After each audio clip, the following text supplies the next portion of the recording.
Hello, my name is Homero Larrain and I'm here to talk about express services. So first of all, let's define what is an express service. On one hand we have all stop services. These are the regular services that serve every stop along the way. And we have express services. These are services that skip some of the stops. So let's compare these two options. All stop services, since they have to stop in every bus stop, they are a little slower for users, while express services help saving some travel times.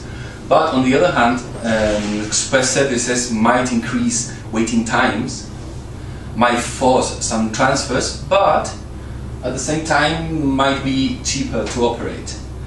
So we want to answer two main questions in this work. First, we want to know when should we use express services and how should we design them. So let's try to formulate a model for the problem. Let's take the corridor and represent it by some nodes, and we will propose some services that could be operating on this corridor, like those. So what we want to do is to evaluate the cost of operating with these services with frequencies, with given frequencies that we're going to optimize, and decide which ones of them are the ones that are going to be used in our solution. So our social cost will be composed by operator cost and user cost. The operator costs are going to be modeled assuming that they are just proportional to the frequency of the lines we're going to serve.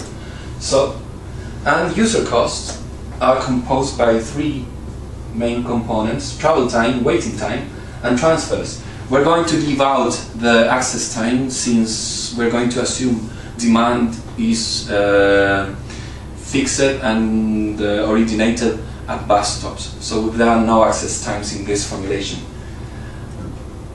These are the formulation we're going to use for each element. We're not going to get into much detail about this.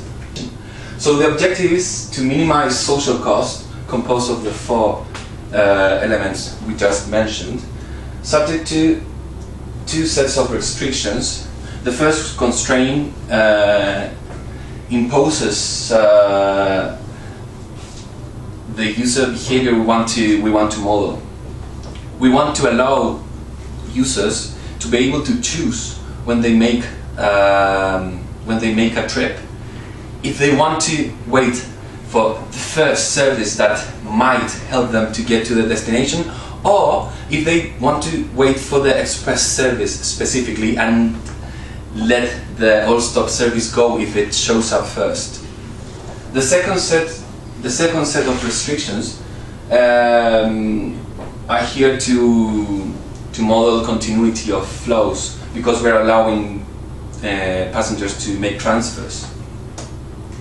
So some key elements about this model, and that makes it different to other models that we've found in the literature regarding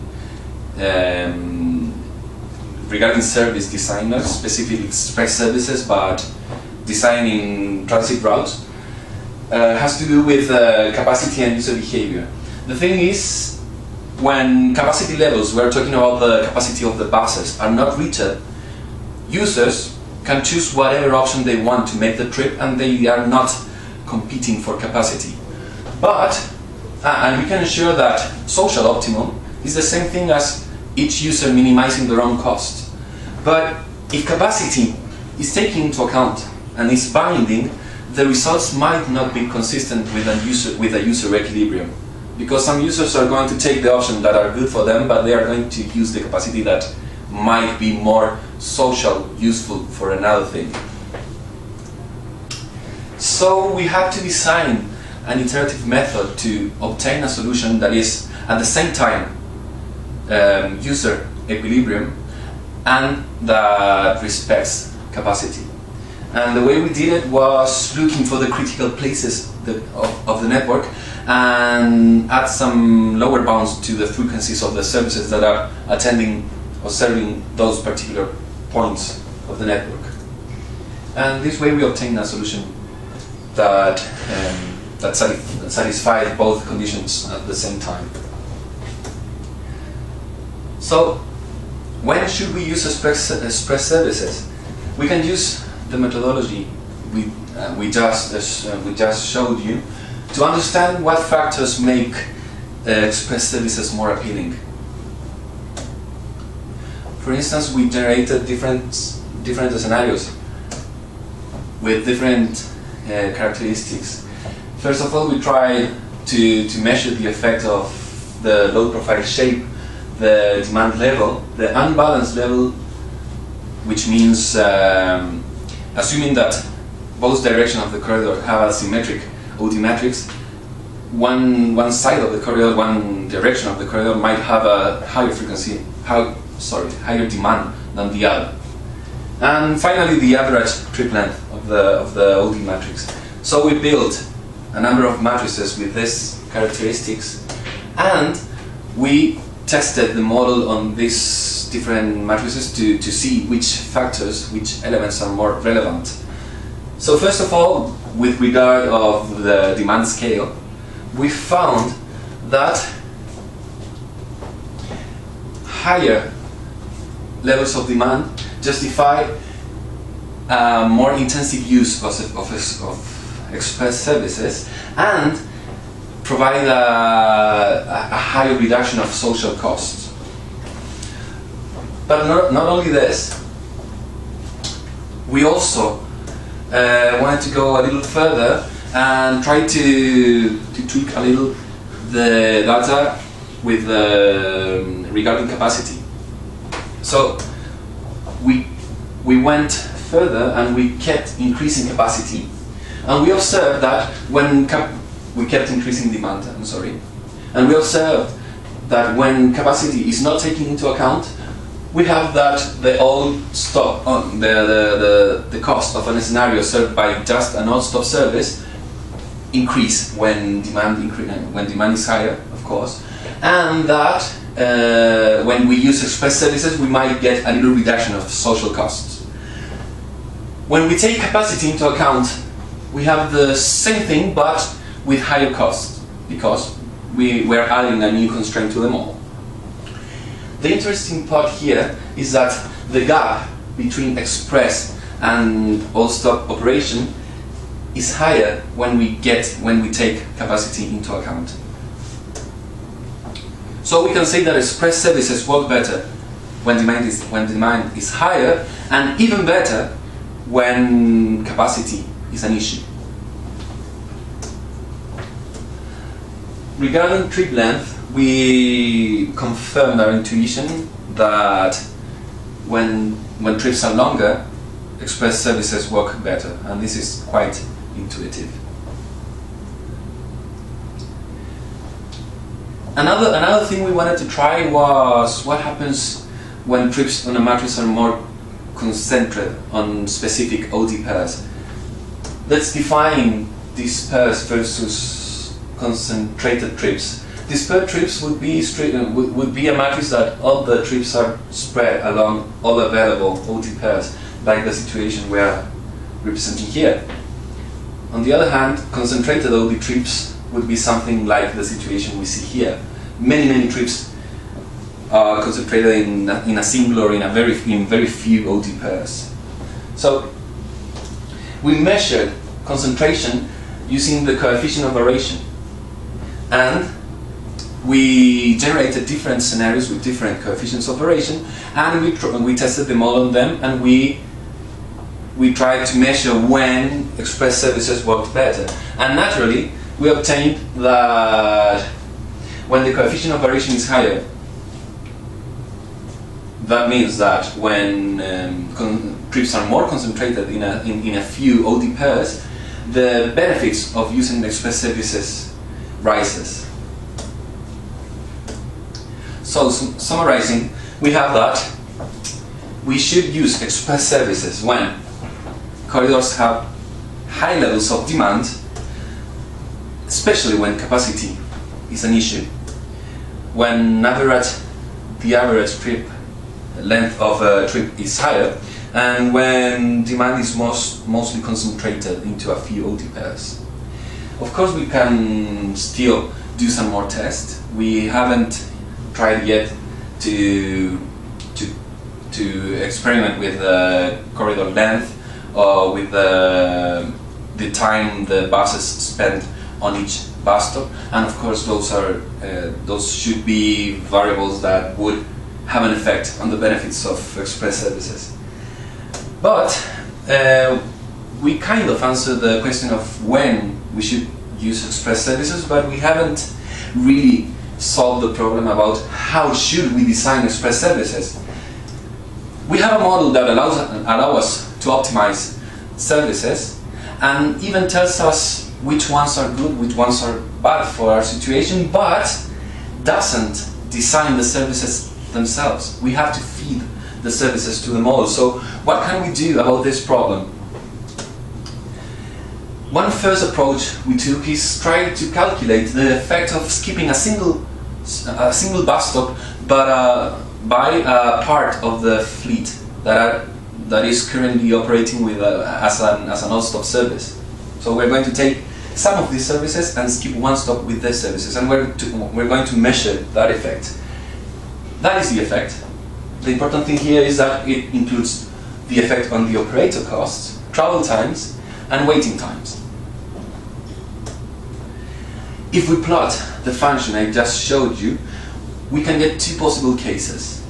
One case when the savings go up when you start doing this with one single bus stop, or the other case when the savings are negative for all the domain of the function. So, if we want to tell apart these two cases, we can just focus on that point. And that point is the derivative of the function evaluated in delta f equals 0. If we take that derivative and evaluate it in 0, we get this indicator. And that's the indicator we use to build a heuristic. The heuristic is as follows. First of all, we have to evaluate the optimal frequency of the all-stop service by itself because we use it in the formula. Then we update the express service, taking out the bus stop with a better indicator. We optimize the frequencies of these two lines, and then repeat step 2. Then we take another bus stop out and we generate many different services and evaluate the solutions. And finally, we have to keep track of the solutions we get during this process and, of course, pick the best. So we did an experiment to try this heuristic with a very small corridor, six stops, and we built 12 scenarios for it. And we got these results, and we're going to show just one typical case here. This graph might look a little complicated, but it's not. On the red line we show the total frequency we're giving. The blue line is the frequency of the all-stop service. If you go from left to right, we get the different iterations of the process.